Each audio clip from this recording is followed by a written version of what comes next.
Bueno, Meeting is being recorded. recordemos que estamos tratando de encontrar si existen o no ejemplos de afectaciones al derecho de petición en materia fiscal y si procede o no el amparo indirecto contra estas violaciones. Guillermo, dime por favor. Sí, profesor, pues, bueno, yo creo que sí procede el amparo indirecto por la omisión en materia fiscal, en los casos que ya habíamos mencionado, en el caso de una consulta, y yo creo que el supuesto en el que se podría dar es cuando, ante la omisión de la autoridad fiscal, el SAT, de emitirte una respuesta o darte una certeza respecto a la cantidad que deberías declarar o que te deberían devolver, pues te genera un perjuicio. El tener que esperarte los 8 meses a que te den respuesta o que excedas ese tiempo, ese plazo de los 8 meses, te generaría un perjuicio y por eso te podías ir al amparo. Aún así, el plazo de los 8 meses es excesivo. Entonces, creo que por ahí también el amparo indirecto podría irse porque al final genera un perjuicio eh, directo al patrimonio del contribuyente. Pero tú, entonces, ¿qué alegarías? ¿Falta de respuesta o inconstitucionalidad del artículo?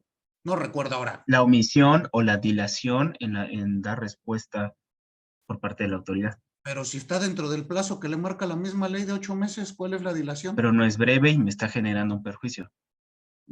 Por eso, entonces tú lo que alegarías sería inconstitucionalidad del artículo del Código Fiscal de la Federación que da los 8 meses. Sí.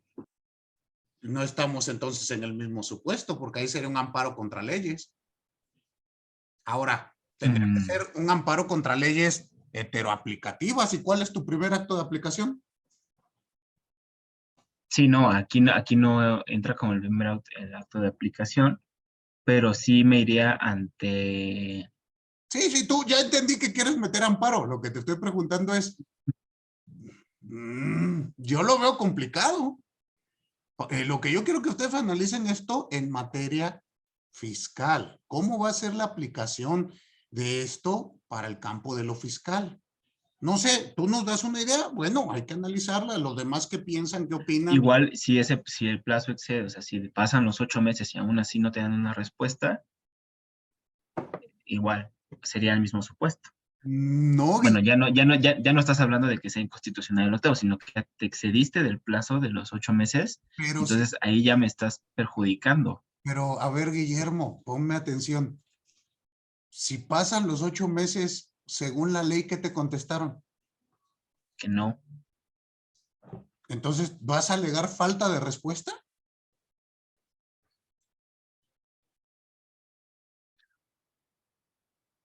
pues, o sea, es tácita la respuesta que me están diciendo que no.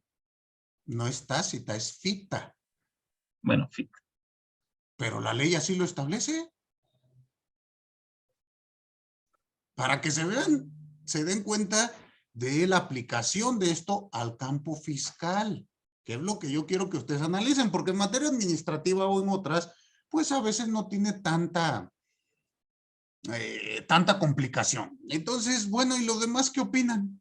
¿Sí? ¿Meterían el amparo como dice Guillermo? ¿No lo meten? ¿Qué hacen? Fernanda, la escucho.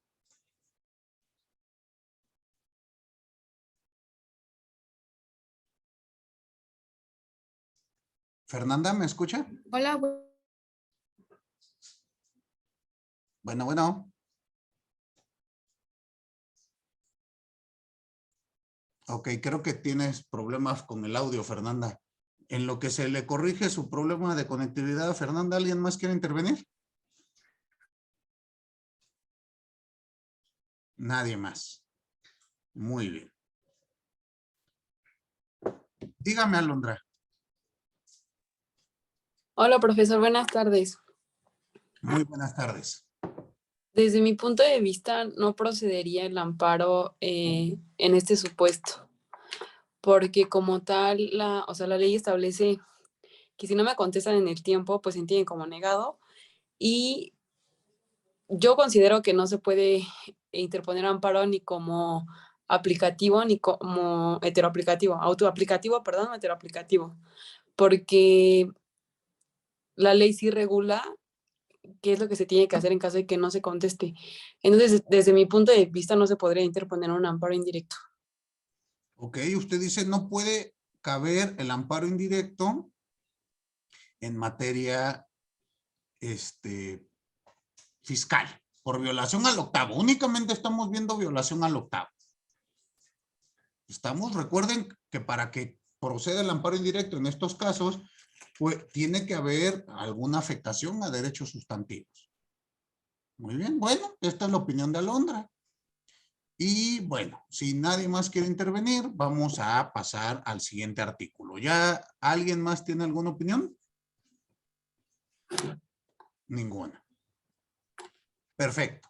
Entonces, pasemos al siguiente principio o garantía constitucional que debemos de analizar en el campo de lo fiscal. Y esto va a ser muy importante porque de ahí se van a aplicar las diversas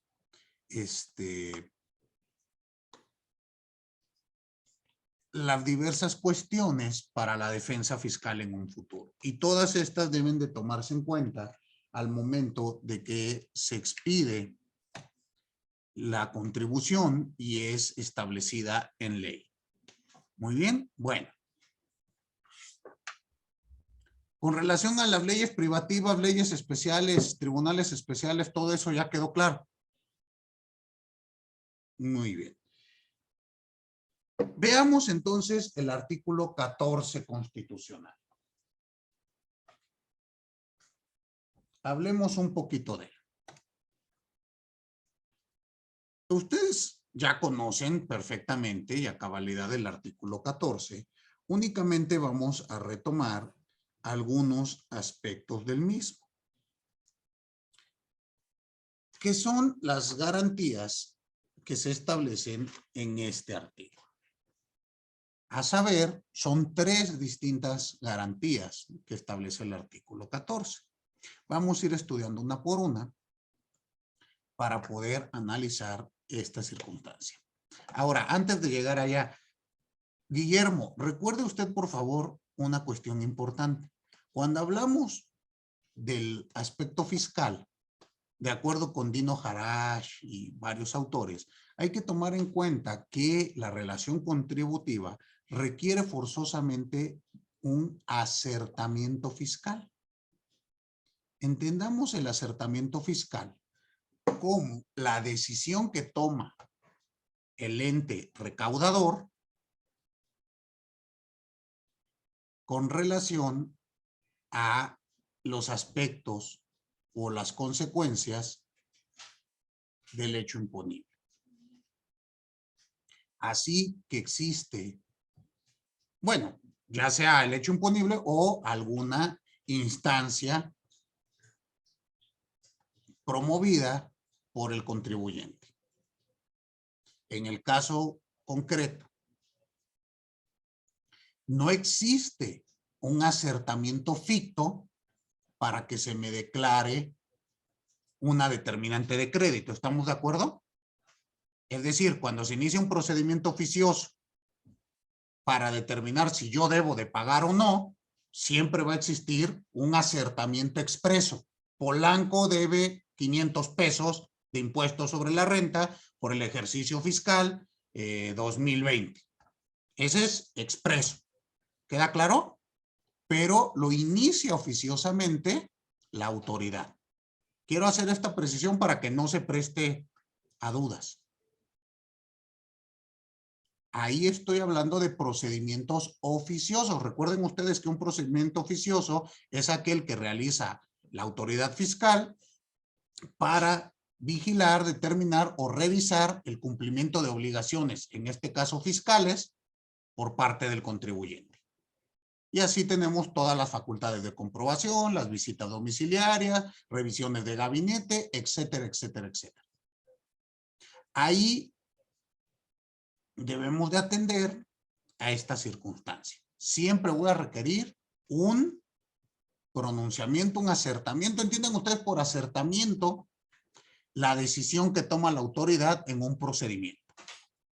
¿Sí? Esto retomando la teoría italiana del acertamiento. Muy bien. Ahora,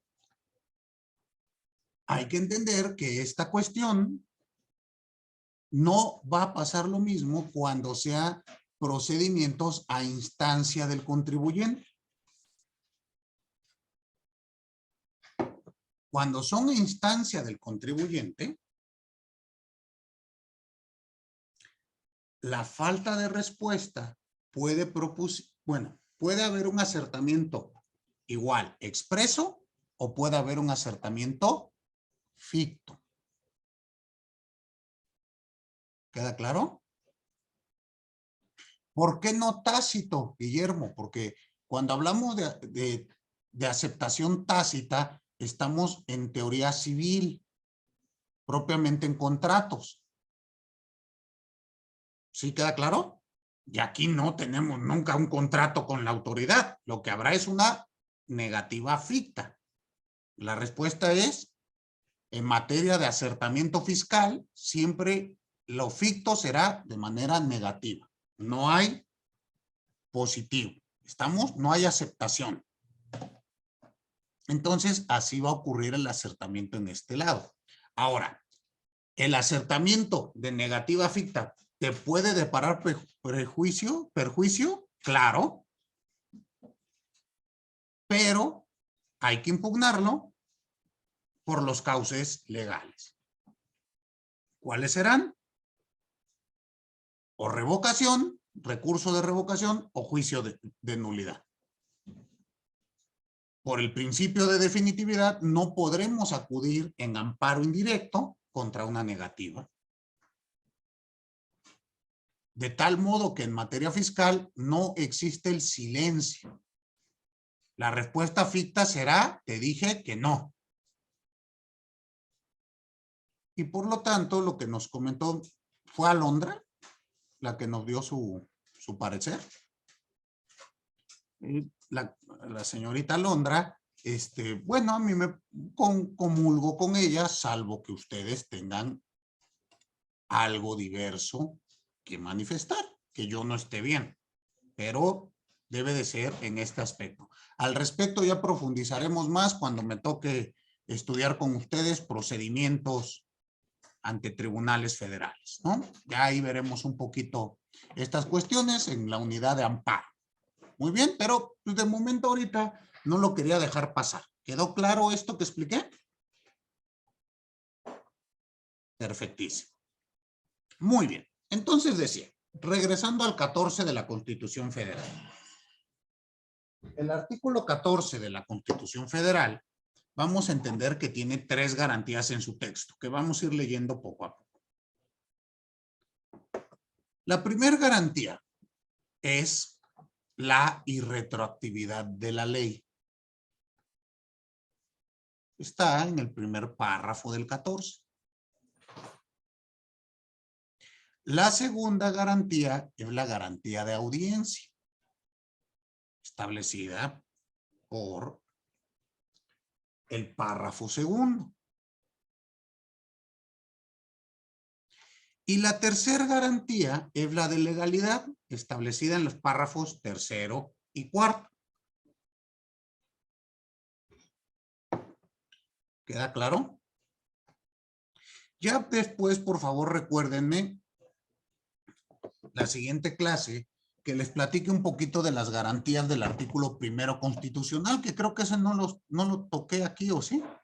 No hablamos del primero constitucional. Muy bien, entonces recuérdenme la próxima sesión que hablemos un poquito de él, porque pues, no sé si ustedes han notado que ahora con la discusión que hay en la Corte respecto de la prisión preventiva oficiosa se ha tocado mucho el artículo primero constitucional. Entonces, para no estar fuera del debate respecto de la protección de derechos humanos, hablaremos un poco de él. ¿Queda claro? Pero, por favor, recuérdenme. Ahora, vamos a empezar entonces a analizar el 14. Muy bien. ¿Quién es tan amable de ayudarme a darle lectura al primer párrafo del artículo 14?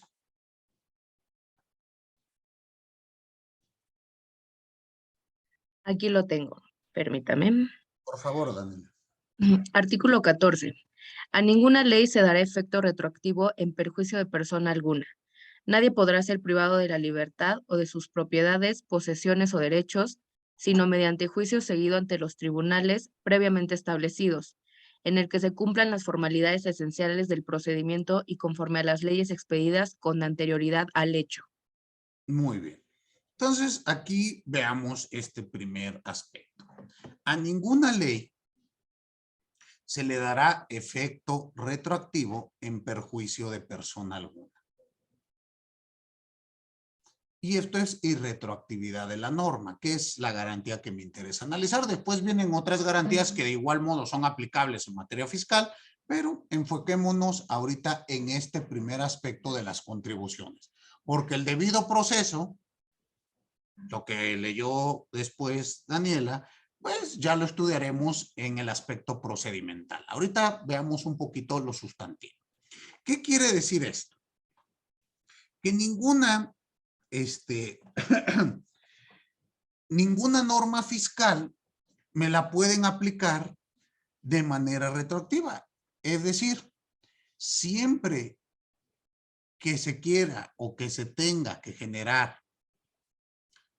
una contribución, debe de existir la ley antes de que yo incurra en el hecho imponible o hecho generador.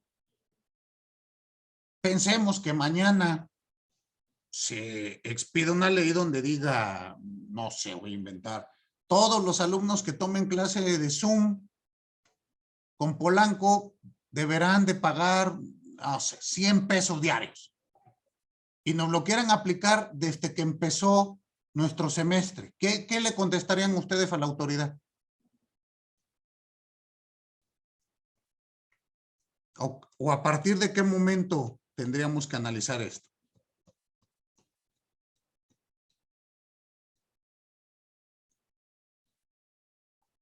¿Qué le contestarían?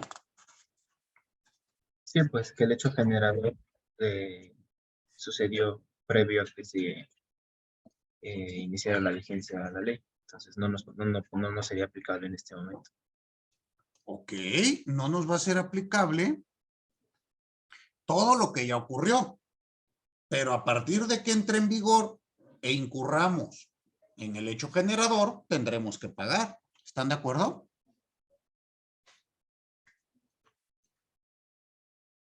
Y ahora, ¿qué dirán ustedes? Bueno, es que en este caso, pues, no se me puede aplicar retroactivamente en mi perjuicio, como es que pague.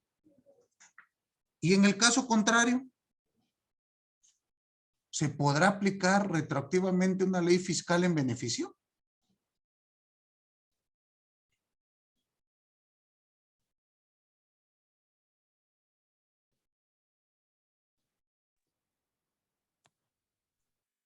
¿Qué piensan? Dígame, Alondra. Bueno, yo considero, hay principios de interpretación de las normas en los que nos menciona que siempre, o sea, se interpretan de manera que haya un prejuicio siempre para los contribuyentes, pero yo considero que en este caso no aplicaría. Entonces, mi conclusión es que no, ¿No se porque puede, no se puede aplicar en beneficio la ley fiscal? sí, pero, o sea, sí es el mismo supuesto que el que acaba de plantear, o sea, que ninguna norma es irretroactiva, yo consideraría que no. Pero la Constitución dice, no se te aplicará retroactivamente una ley en perjuicio.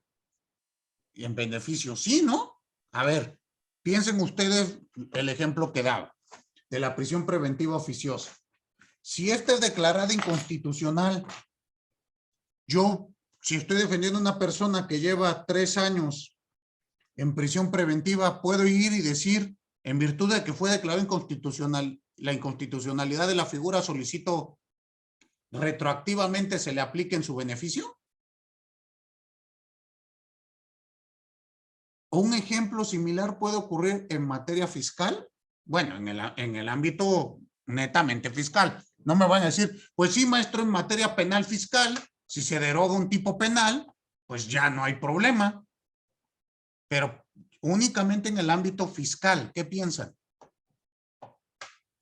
Yo me imagino que si se tratara de algún estímulo fiscal que entrara en vigor eh, en fecha posterior al hecho generador o punible, podría hacerse válida esa parte, de que hazme valer el beneficio, aunque yo ya mi hecho lo generé con anterioridad. Ok, ¿y los demás qué piensan?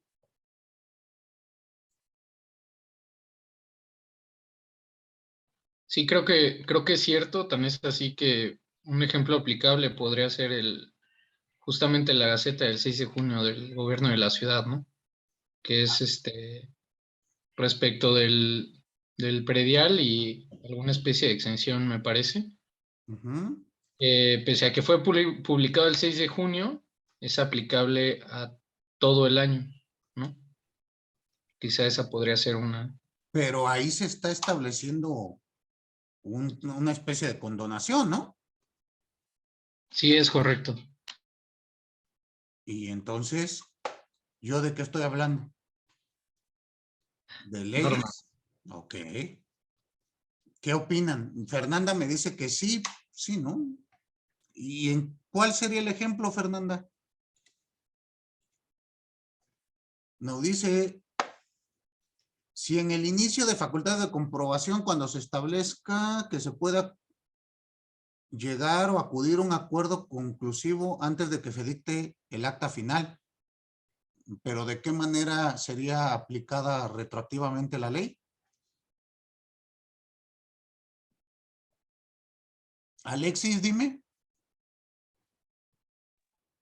Pues en el caso en concreto que estamos analizando del tema de la retroactividad de la ley, sí puede aplicar en materia fiscal,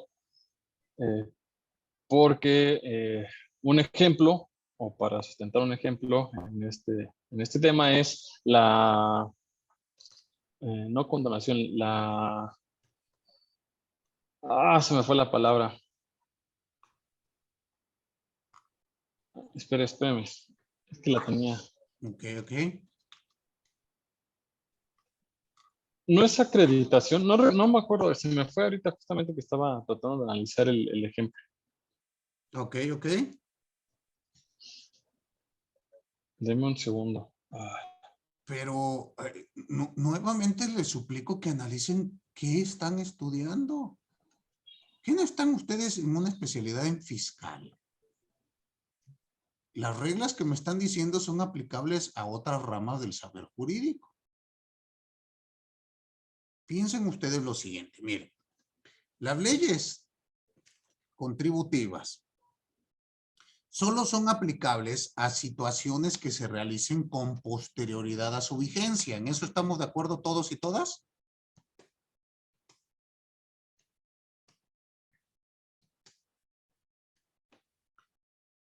Por lo tanto, pretender aplicar una ley cuya vigencia entró en vigor después de que yo realicé el hecho generador sería una aplicación retroactiva. Primero vamos a decir que esto pues parece que no es válido. ¿Estamos? Si es en perjuicio, a todos nos queda claro que eso no va a ocurrir. ¿Estamos? Veamos otra situación. Si la ley tributaria puede gravar los efectos no producidos de un acto o contrato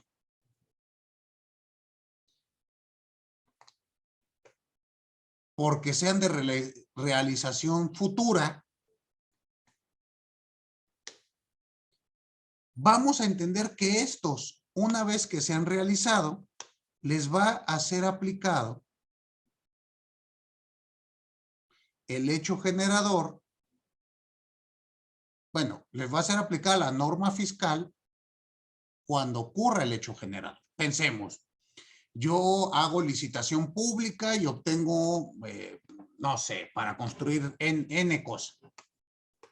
Y me van a pagar hasta dentro de 5 años. ¿Qué me van a decir ustedes? No, y pensemos que de aquí a 5 años la tasa sea mayor que la que está hoy. ¿Qué me van a decir? No, a mí aplícame la tasa cuando hice el acuerdo de voluntades. ¿Y creen ustedes que eso se va a poder? Yo considero que sí, porque ahí es cuando se generó el impuesto. No, pues estaba usted considerando muy mal, porque el hecho generador es hasta que yo obtengo la ganancia. Si yo le digo, oye, de aquí a 5 años vamos a hacer el negocio de nuestra vida y no obtengo la ganancia, ¿a poco le tengo que pagar al fisco desde ahorita? El derecho fiscal es derecho de autor. ¿Qué quiere decir eso? Hasta que se genere. ¿Quién tenía levantada la mano? Alexis, dime.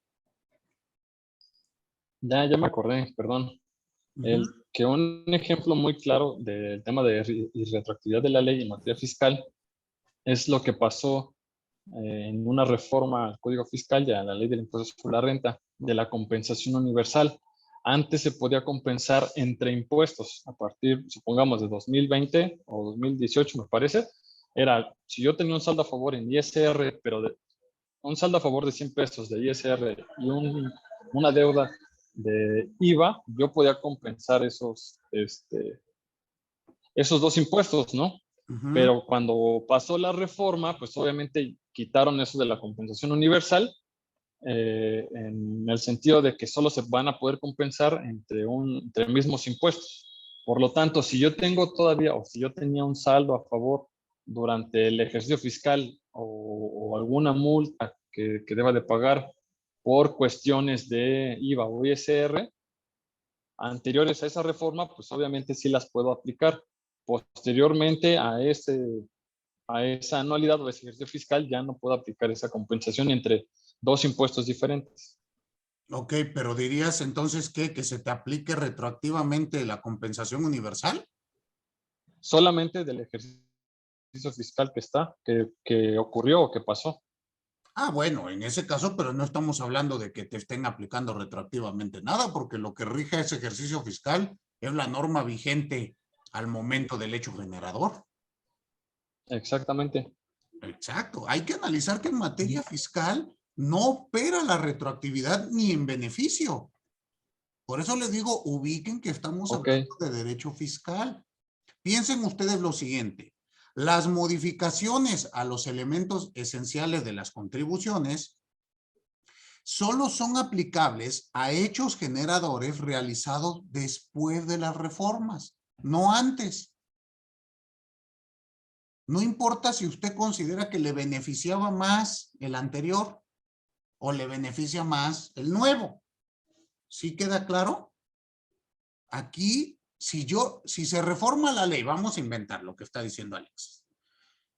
Y mañana permiten nuevamente la compensación universal. Pues yo tendré que aplicar la ley vigente en este ejercicio fiscal. Le aplicará la compensación para distinta, bueno, a partir de la vigencia de la norma, los hechos generadores futuros. ¿Queda claro? Entonces hay que entender, piensen ustedes, si se dan cambios en las cuotas de la contribución, aunque estas sean más bajas, solo se aplicarán a partir de su vigencia y no retroactivamente. ¿Queda claro? Maestro, una pregunta. Dime, Israel. Por ejemplo, en los contratos de obra que son plurianuales, la amortización de la obra y los gastos que conlleven se van entonces a ir modificando de acuerdo a la norma vigente. Si independientemente de que sea el mismo contrato, al siguiente año la norma va a cambiar, ¿no? Entonces ya se manejará, aunque sea el mismo contrato y las mismas condiciones, el tema fiscal se manejará con las nuevas leyes, no necesariamente con las leyes en las que se generó el contrato. Es que no confundamos el contrato, que es un acuerdo de voluntades, ya sea público, privado, lo que sea. En este caso pensamos en una licitación. con el hecho generador fiscal, porque aquí es distinto los sujetos que intervienen, es distinto todo. Usted me dice, son las mismas condiciones y yo le diré, no es cierto, porque ya se modificó la cuota, la base, la tasa, no sé. Esos son elementos esenciales de la contribución. Miren, analícenlo así. Díganme, por favor, si se comparte mi pantalla. Sí. Muy bien. Piensen ustedes lo siguiente.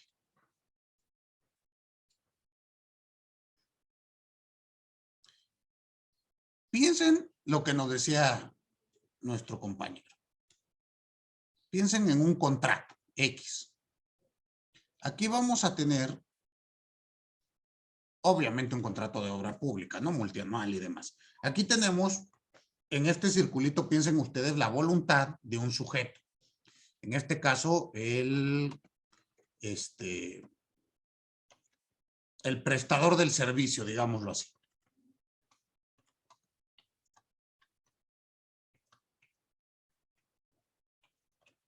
Muy bien. Y de este lado, el ente público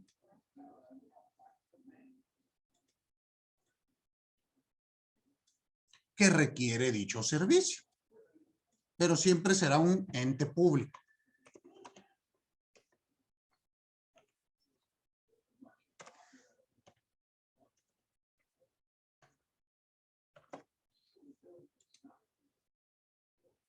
Vean ustedes que aquí tendremos esto.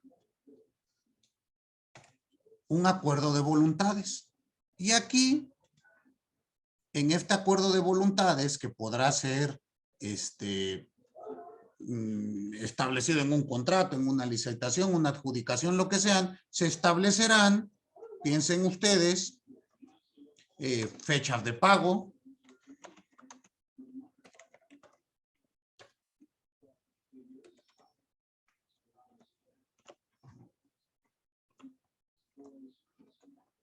lugar de pago,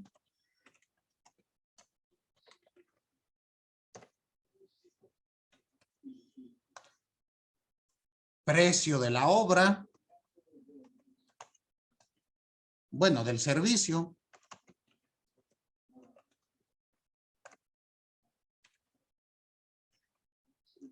penas convencionales,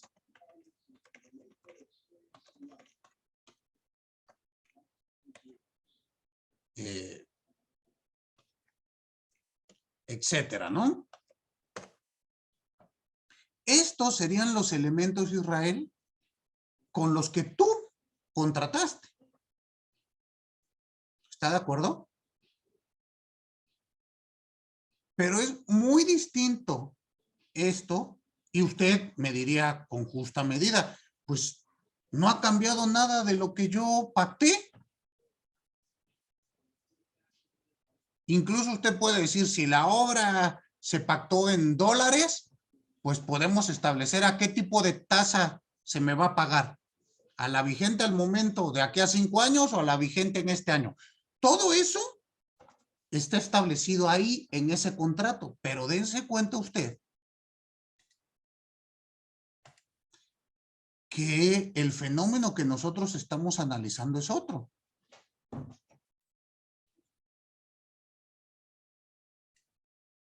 Fíjese usted, aunque usted me va a decir, bueno, es que el prestador de servicio, pues recae o tiene doble calidad como prestador de servicio, pero en materia fiscal le vamos a llamar contribuyente.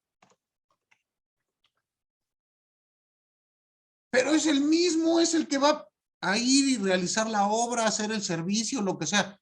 Pues sí, pero a mí no me interesa en el plano de lo fiscal el contrato. Porque yo no grabo contratos, ¿están de acuerdo? Y aquí vamos a tener al otro sujeto. Dense cuenta que son sujetos completamente distintos. Aquí tenemos al ente recaudador. Y señalo ente recaudador porque ya veremos más adelante que no siempre es una autoridad, sino hay sujetos particulares obligados a recaudar, ¿no? Son sujetos solidarios. Entonces, el ente recaudador, ¿cuál? Normalmente una autoridad. Y vamos a ver que también existe una relación. Pero fíjense ustedes qué característica tiene esta relación contraria a la anterior. ¿Qué notan ustedes? ¿Qué flecha utilicé? Que solo tiene obligación más obligación el contribuyente hacia el recaudador, el ente recaudador. Exactamente, que en la relación contributiva es de un solo lado.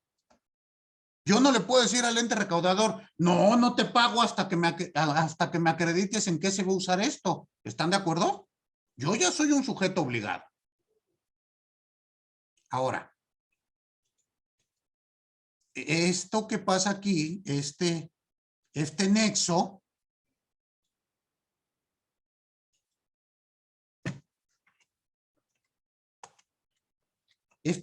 causal entre el contribuyente y el ente recaudador, ya veremos más adelante, pues está conformado dentro de varias cosas por el hecho imponible o hecho generador, dependiendo la doctrina, teoría que ustedes lean.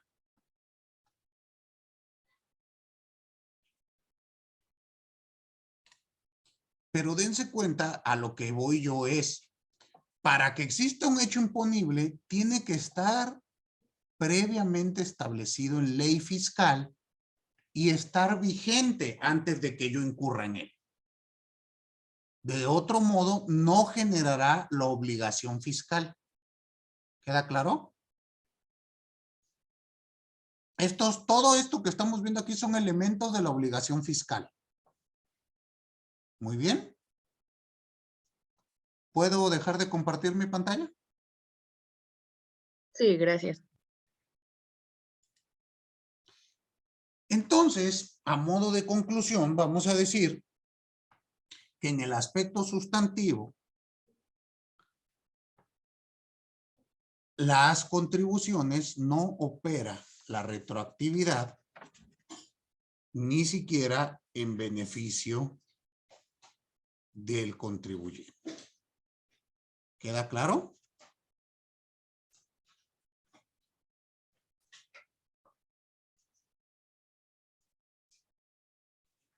¿Sí o no? Muy bien.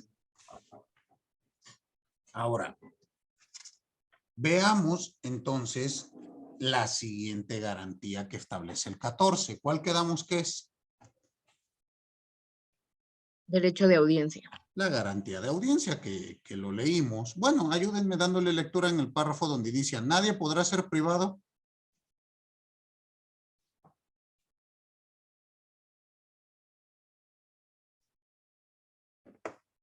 Nadie podrá ser privado de la libertad o de sus propiedades, posesiones o derechos, sino mediante juicio seguido ante los tribunales previamente establecidos, en el que se cumplan las formalidades esenciales del procedimiento y conforme a las leyes expedidas con anterioridad al hecho. Muy bien, entonces aquí tenemos esta garantía. ¿Cómo lo debemos de entender? Bueno, en primer lugar hay que hablar de que se habla de procedimientos seguidos en forma de juicio. Que esto se ha ido extendiendo la interpretación incluso a los procedimientos oficiosos. Como ustedes saben, en una visita de inspección, de revisión, es normal, es procedimental que se nos dé vista con el oficio conclusivo. ¿Sí recuerdan ustedes? Con el oficio de conclusiones o de observaciones que realice el ente recaudador respecto de nuestra situación, se nos va a dar una vista, es decir, ¿qué me tienes que decir?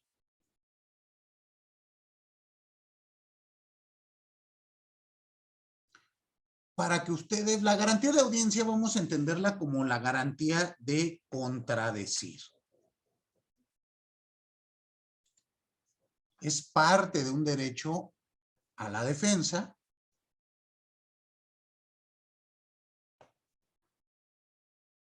y permite que el ciudadano pueda plantear argumentos contra el ente recaudador. ¿Queda claro? Ahora, ¿qué nos debe de, o cómo ha ido la Corte poco a poco estableciendo pues esta garantía? Primero nos dice pues que se le tiene que notificar el inicio del procedimiento al contribuyente. Hoy por hoy parece una verdad de perogrullo, ¿no? Pues si no me notificas que vas a iniciar un procedimiento oficioso en mi contra, pues no puede iniciar. Bueno, pero hay que entender que esto no siempre fue así y hay ocasiones que incluso la autoridad parece no realizar esta obligación. Por lo tanto, la primera es esa, se debe de notificar personalmente. Posterior, debe de existir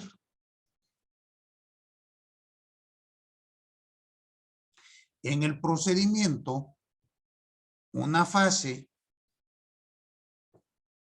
que permita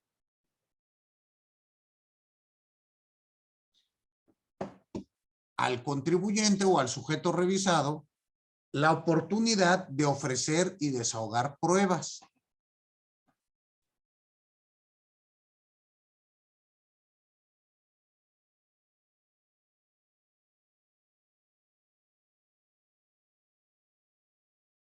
Así como la oportunidad de alegar referente a las observaciones hechas.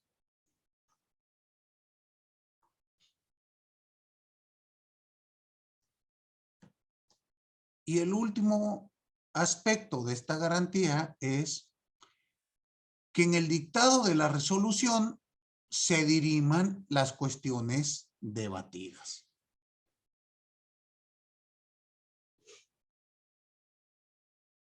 Porque piensen lo siguiente, pues de nada sirve que me dé oportunidad de ofrecer pruebas y alegar si lo que yo diga no vale. ¿Están de acuerdo? Y eso es muy común en materia fiscal. Sí, lo que digas, pero ya mi auditor ya dijo que sí incumpliste. Punto. Pues habrá que ver si eso permite que se respete la garantía de audiencia o no. Muy bien. Pero pues estos son los elementos esenciales de esta garantía. A su vez, no basta con que únicamente se me permita ofrecer pruebas. Pues las mismas deben de ser admitidas y valoradas, ¿no? Porque en muchos procedimientos lo que hacen es, bueno, sí, ya todo lo que tengas que decir, pero ni lo valoro. Porque lo que dicen mis servidores públicos vale más que lo que tú digas. Entonces, no. Muy bien. Ahora, yo les pregunto, ¿cómo opera esta garantía en materia fiscal? Porque es lo que nos interesa. Ya expliqué más o menos el aspecto general. Pero en materia fiscal, ¿cómo opera? Pues yo me imagino que es como en el procedimiento administrativo, ¿no? Cuando hay una visita de verificación,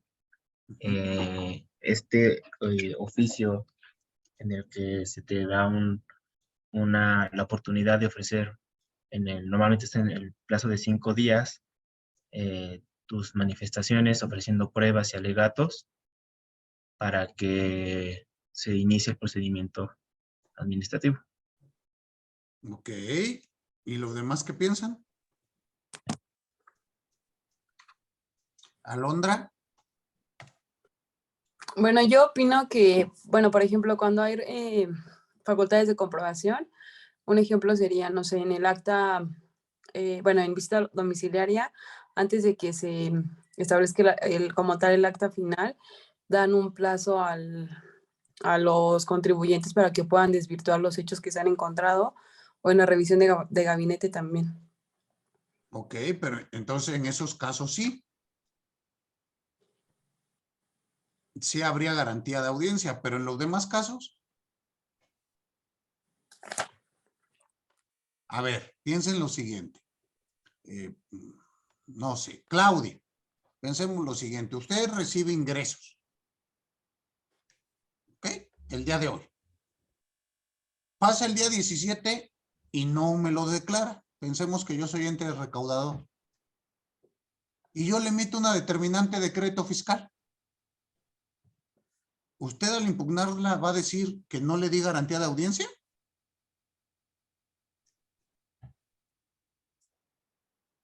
Y ya le mandé su crédito fiscal. Es más, llego con procedimiento administrativo de ejecución. Ya llego a tocarle y a decirle que le voy a embargar si no me paga. ¿Qué me contestaré?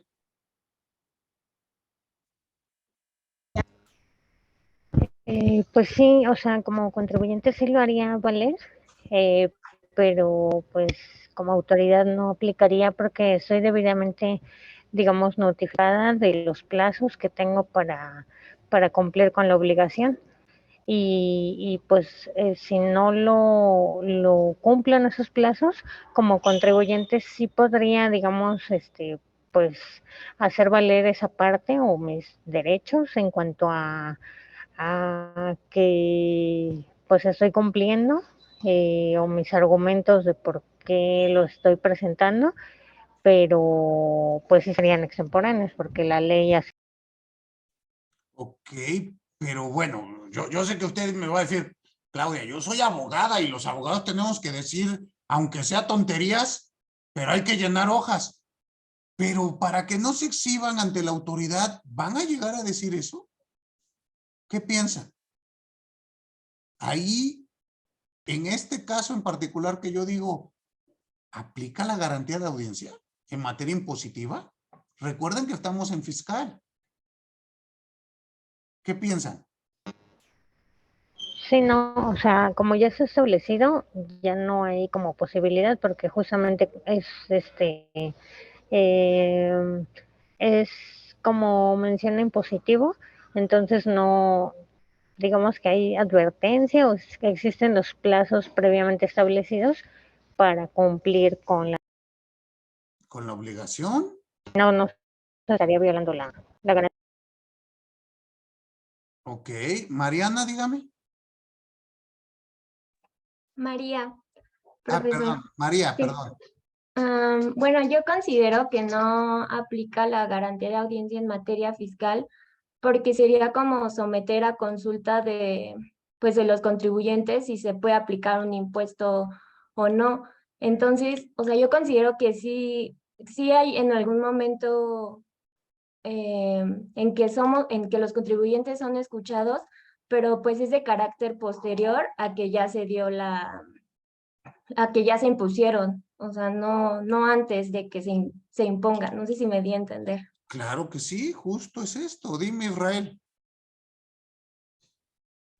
Sí, ya después de la segunda parte de lo que dijo la compañera ya, sí, leí que el procedimiento administrativo se puede dividir bueno, el procedimiento administrativo fiscal se puede dividir en dos fases, ¿no? Que es el oficioso y luego ya el contencioso. Ya en el momento en que existe una litis y el contribuyente pues, siente que se está lastimando alguno de sus derechos, pues entonces cuando empieza ya el procedimiento contencioso y ahí es cuando ya se le está dando la oportunidad de audiencia, ¿no? Exactamente. Y recuerden que en este momento nosotros no vamos a analizar lo contencioso administrativo en materia fiscal. No es alcance de nuestra materia. Pero para la imposición del tributo, pues yo no les tengo que dar garantía de audiencia, ¿o sí? Recuerden que la contribución siempre es Bueno, el pago de la contribución siempre es una prestación unilateral y obligatoria. ¿Estamos de acuerdo?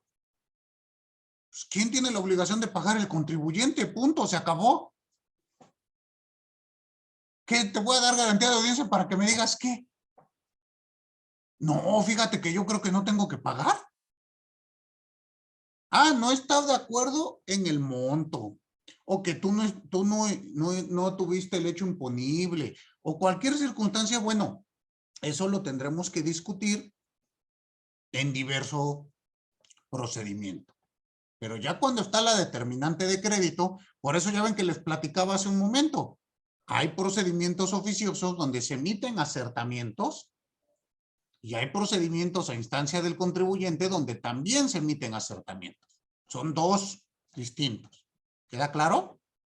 Entonces vamos a entender que en este primer momento la garantía de audiencia solamente se va a aplicar en los segundos procedimientos, aquellos de naturaleza impugnativa en el que el contribuyente no esté de acuerdo con el acertamiento que se le emitió con la obligación del pago.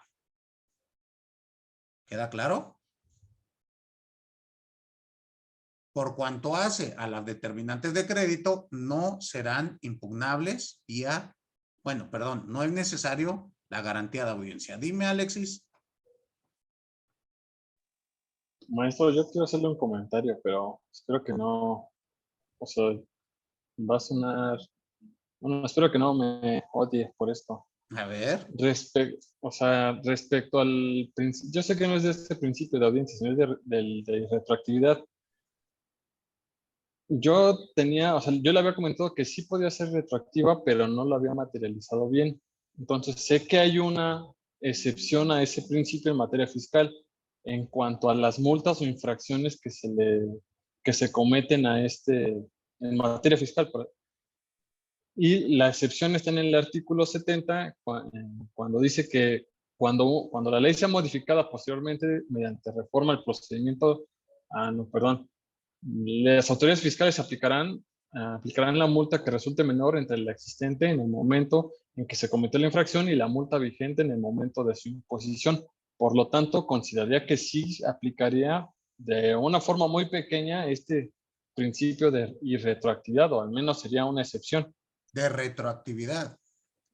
Ajá. Ahí se va a aplicar, pero toma en cuenta que la multa es un accesorio de la contribución. Ok, sí, no entra dentro de los elementos esenciales. Exacto, y yo que estoy preguntando. Pero dentro de la materia fiscal sí entra o sí da pues una pauta, no necesariamente a que se aplique la contribución, sino una vez aplicada y existe una sanción, pues sí puede aplicarse a un beneficio. La ley. Recuerda que la multa, bueno, o la infracción en materia fiscal, pertenece a otra rama del saber jurídico. En este caso, al derecho sancionador en su vertiente fiscal, que es distinta. Ahí aplican las reglas del ius punindi, normalmente penal. Por eso se aplica de manera retroactiva en beneficio. Pero estamos hablando de otra rama. Si bien que está aplicado en materia fiscal, en el Código Fiscal, lo que estamos hablando ahí es del derecho del ius punindi sancionador. Es un derecho sancionador. No es tributario, no tiene naturaleza tributaria. No está hablando de cómo se crea la relación contributiva. ¿Sí me explicó? Sería como si me dijeras, maestro, en el delito de defraudación fiscal, si bajan la pena, pues se me aplica retroactivamente en beneficio. Tendrías toda la razón, pero sería derecho penal. Ius punindi, de naturaleza penal. ¿Sí? Pero en materia fiscal, en contribuciones, no va a existir retroactivamente en beneficio, ni en perjuicio. O sea, siempre es a partir del hecho generador. Porque recuerden que la obligación contributiva se genera de momento en momento. Eso sí estamos de acuerdo, ¿no? Si yo voy y compro unas papitas hoy, pago, mi hecho generador son las papas que compré hoy y pago mis impuestos. ¿Qué voy a decir mañana? Pues es un nuevo hecho generador, ¿están de acuerdo? Cuando vaya y compre mis papitas mañana, es nuevo hecho generador. ¿Sí queda? Y cada uno nace, tiene su determinante de crédito, tiene sus elementos que hay que analizarlos para cada uno de estos hechos. Muy bien, Alexis. Y con relación a la garantía de audiencia, ¿alguna otra duda?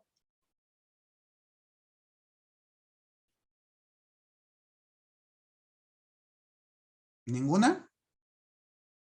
Sí quedó claro entonces que la garantía de audiencia previa no es necesario en las determinantes de crédito. Será necesario posterior.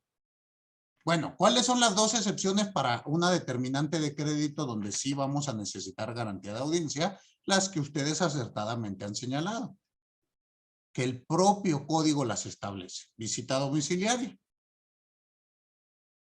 Estamos de acuerdo que ahí hay un apartado, bueno, una fase para que hagamos valer nuestras observaciones con el oficio que nos dieron.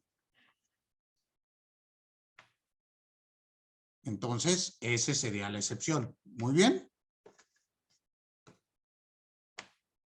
¿Queda claro? Sí. Perfecto. Piensen ustedes lo siguiente. Sí, sigo en el tema fiscal y la garantía de audiencia. A ver, si yo voy con un procedimiento administrativo de ejecución y le digo a usted, Alexis, oye, vengo a que me pagues y si no me pagas te embargo, ¿me vas a pedir garantía de audiencia?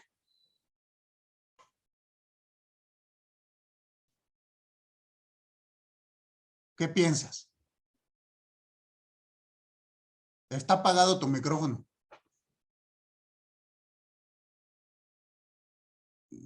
Está apagado tu micrófono.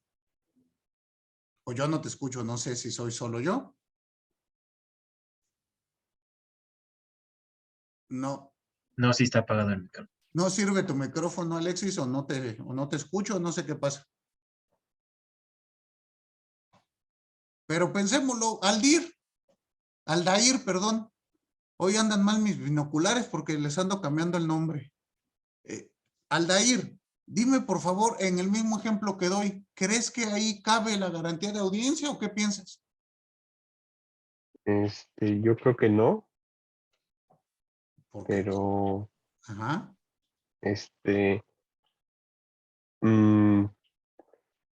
Porque como tal, o sea, si ya como autoridad llega con el embargo, pues yo buscaría otro medio de defensa, ¿no? Por eso, pero Ahí. la propia ley señala que así es el procedimiento administrativo de ejecución. El primer momento es que yo llego y te hago el requerimiento de pago. A falta del mismo, inicio el embargo. ¿Usted va a alegar con el medio de defensa que no le di garantía de audiencia? No. ¿Y cuál sería su razonamiento? Pues, ¿Qué otra característica tiene la contribución? ¿Es unilateral, es obligatoria y es qué? Ejecutiva, coactiva. Si no me pagas, voy y te cobro. Ya después, si quieres, nos peleamos en el tribunal. Pero mientras cobro. Y tan es coactiva que ustedes tienen que garantizar el cumplimiento de la obligación si deciden impugnarla. Pero sí van notando ustedes las grandes diferencias en el campo fiscal de en otras ramas del saber. Sí. Perfectísimo. Muy bien. Sigamos adelante.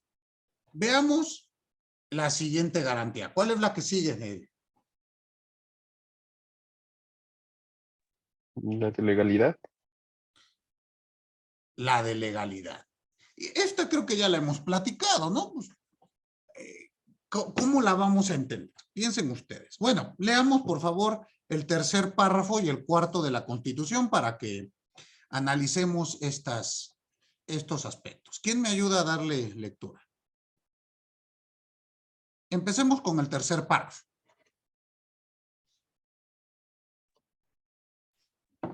En los juicios de orden criminal queda prohibido imponer, por simple analogía y aún por mayoría de razón, pena alguna que no esté decretada por una ley exactamente aplicable al delito de que se trata. Muy bien. Si ustedes analizan, pues esto parece que está redactado exclusivamente para el campo penal. Pero la Corte ha interpretado este párrafo y ha señalado que es aplicable a cualquier circunstancia o rama del derecho sancionador. En este caso, en su vertiente fiscal. Y por lo tanto, vamos a entender que en las infracciones, en la contribución, en la determinación de un crédito fiscal, pues se va a aplicar estas garantías. Y por lo tanto, bueno, pues, un principio que es nula pena sine lege, no hay pena sin ley, pues lo vamos a aplicar en materia de contribuciones y vamos a decir, pues no hay crédito, no hay contribución sin ley. ¿Están de acuerdo? Para que cualquier contribución llegue a la vida jurídica, pues hay que entender que debe de estar establecido en una ley fiscal. No puede existir crédito fiscal, contribución por analogía. ¿Sí queda claro? Es que como en este hecho imponible se pagó, pues por analogía aquí también pague. No. Tiene que existir forzosamente la norma.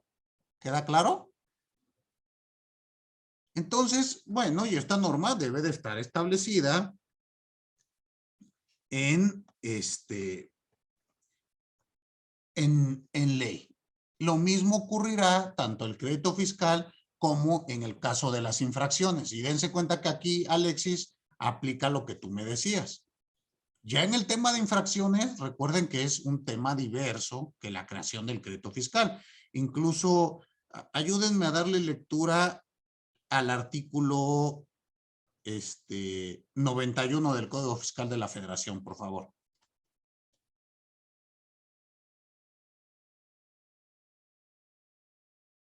¿Lo tienen a la mano?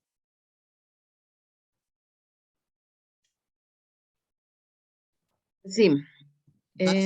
Sí, Daniela, por favor. Dice, artículo 91. La infracción en cualquier forma a las disposiciones fiscales diversa a las previstas en este capítulo se sancionará con multa de 370 a 3,540 pesos. Aquí habría que analizar si, por ejemplo, esta infracción cumple con lo que estamos indicando. Porque parece que son infracciones indeterminadas, ¿no? Es decir, ¿qué dice? Cualquier infracción diversa a las previstas en este capítulo se sancionará con esto. Pero si estamos en el capítulo de infracciones, ¿qué no ahí tendría que venir todo un catálogo de las infracciones fiscales? Piensen que lo mismo existiera en materia penal. Y cualquier delito previsto en otro lado se sancionará con de 8 a 20 años de cárcel. ¿Sí me explicó? Pues esto violentaría este principio. ¿Queda claro? Entonces, tanto la infracción que es consecuencia de las contribuciones como la contribución misma tiene que estar expresa en ley. ¿Queda claro?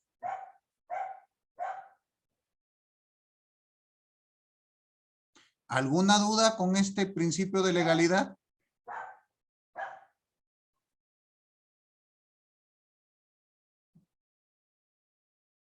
Ninguna. Muy bien. Bueno, pues con esto acabamos el análisis del artículo 14 constitucional. Y la siguiente sesión nos toca hablar del artículo 16 constitucional. Pero noto que la siguiente sesión es su examen. Muy bien. No es necesario que se conecten a la plataforma Zoom para realizar su examen. Les enviaré un enlace a nuestro chat grupal de WhatsApp, donde ustedes tendrán acceso a realizar su examen y contarán con el lapso o el periodo que marca nuestra clase, que es de 1 hora con 30 minutos. Muy bien, sugiero que hagan su examen en una computadora de escritorio, porque a veces en las tablets y demás se desconfigura. El examen viene en un formulario de Google. A partir de que yo les mande el enlace, ustedes ya lo pueden empezar a llenar y tienen el lapso que marca hasta las 7:30 para enviar su examen. Le tienen que poner ahí enviar, solito se registra la respuesta. No es necesario que me avisen en el chat, ya acabé, ya lo envié, nada. Solito llega. ¿Estamos? Suplico encarecidamente que lean qué dirección de correo están llenando en el formulario. Porque a esa misma dirección del correo les llegará la respuesta con su calificación. ¿Queda claro? De preferencia, llenen el formulario o pongan su cuenta oficial de la UNAM. ¿Para qué? Para que la respuesta no se vaya al spam, no se vaya a otros lados. ¿Sí queda claro? Entonces traten de hacerlo así. ¿Alguien tiene alguna duda con la forma en la que se presentará su examen? Solo, ¿en qué medio va a mandar la liga? ¿Por qué medio? Al chat de WhatsApp, del grupo de WhatsApp. Ok. Ahí les mando el enlace y ustedes ya contestan. ¿Sí? El tiempo es justo el de las 7:30. Igual suplico que si son las 7:20 y apenas va a empezar su examen, porque ese día se murió su abuelita, a usted lo atropellaron, se le fue el internet y está trabajando desde un abaco, no me haga perder mi tiempo. Si no contesta antes de las 7:30, el sistema se bloquea y ya no recibe la respuesta. ¿Queda claro? ¿Sí o no? Sí, nada más confirmando. Entonces, la siguiente no es clase, sino el examen, y entonces clase nos veríamos el siguiente lunes. Exactamente. Gracias. Ya nada más llenan su examen. No es necesario que se conecten en Zoom para que yo los esté cuidando y vigilando. Porque algunos maestros les van a pedir eso, yo no. Acuérdense que la plataforma, el Google, nos da el sistema antiplagio. Entonces ustedes nada más va, corta y pega de lo que le digas a Google y me lo pone en la respuesta. Cuando me mande el formulario, Google me dice, esto lo copiaron de tal página y hasta me pone el hipervínculo para ir a ver. Todo ese tipo de respuestas están anuladas. ¿Queda claro? Porque luego me andan contestando hasta con leyes de Argentina. ¿Sí? El lapso, el periodo, la obligación, la conectividad de internet y todo eso es responsabilidad de ustedes. Suplico, tengamos ese trato respetuoso ese día. ¿Queda claro? Muy bien. Dígame, Daniela, dígame. No, nada más iba a contestar que sí. Gracias. Perfecto, para servirle. Bueno, pues entonces terminamos nuestra clase el día de hoy y nos vemos por acá el próximo lunes. Éxito en sus exámenes a todos y a todas. Hasta luego. Gracias, profesor. Hasta luego. Gracias. Gracias.